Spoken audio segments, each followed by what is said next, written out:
আসসালামু আলাইকুম সবাইকে। আজকে একটা নতুন রেসিপি আনলাম। তার জন্য লাগবে কালো মরিচ আস্ত জিরে, আর লাগবে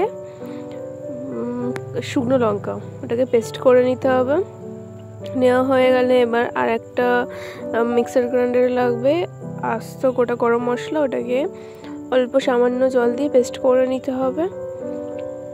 এবারে একটা কড়াইয়ের মধ্যে শুকনো খোলা চিনিগুলোকে ভেজে নিতে হবে।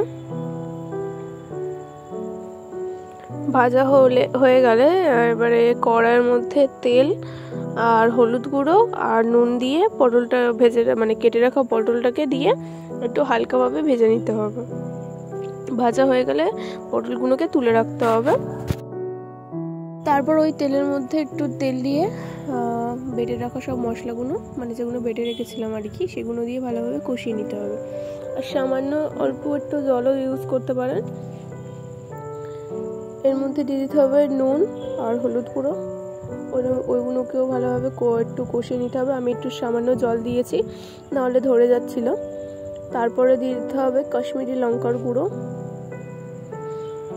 সবগুলোকে এবার ভালোভাবে কষিয়ে নিতে হবে। অল্প অল্প করে জল দেবেন, বেশি দিলে জিনিসটা বাজে হয়ে যাবে আর কি।